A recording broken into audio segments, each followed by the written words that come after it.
4 kompani u zotuan se do të investojnë 70 milion euro në një park solar në Rahovec për të prodhuar deri në 100 MW energji elektrike për Kosovën.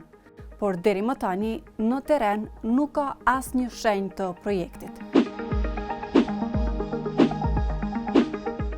2 vjet pasi firmat nga Zvicra, Gjermania dhe Kosova fituan ankandin e parë diellor në Kosovë, punimet ende nuk ka nisur.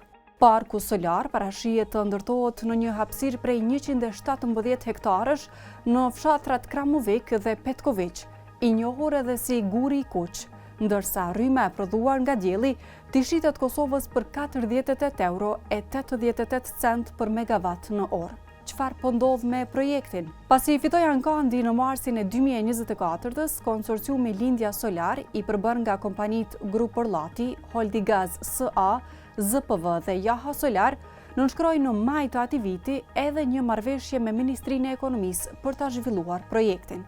Ministria i tha Radios Evropa e Lirë se projekti është në fazën e fundit përgatitore para se të nisë puna në teren, dhe se po finalizohet kontrata për inxhinieri, prokurim dhe ndërtim të parkut diellor. Komuna e Rahovecit i ka kryer qysh në fillim procedurat që toka t'jepet investitorit në shfrytëzim për 34 vjet. Ne kemi shpejtu hapat, pra nuk e kemi vonu investitorin potencial që të edhe këtë dokumentacionin që është kërku nga komuna, ne kemi kry brenda një afati optimal sipas në përputhje me legjislacionin fuqi. Por çfarë afatesh ka për këtë projekt?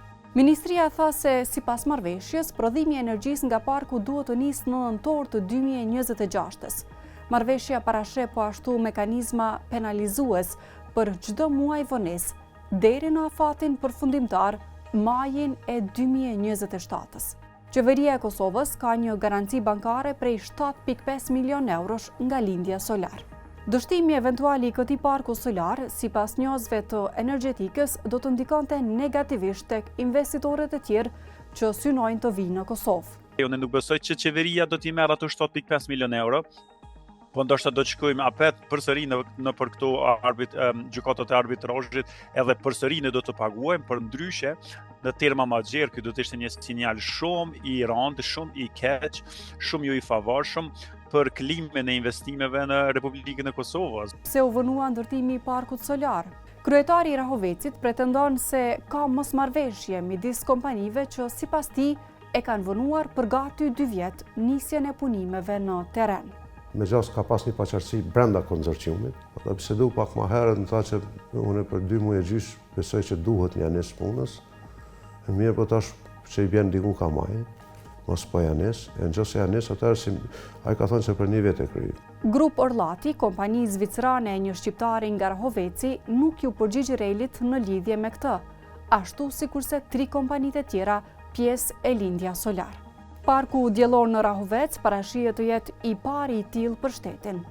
Kryeministri Albin Kurti ka deklaruar se ai do të ketë potencial që të ofrojë rrymë për 20.000 shtëpi. E derisa Kosova po e pret atë, energjia elektrike në vend paralajmërohet se do të shtrenjtohet nga maji për shkak të kufizimit të prodhimit vendas dhe rritjes së varësisë nga importi.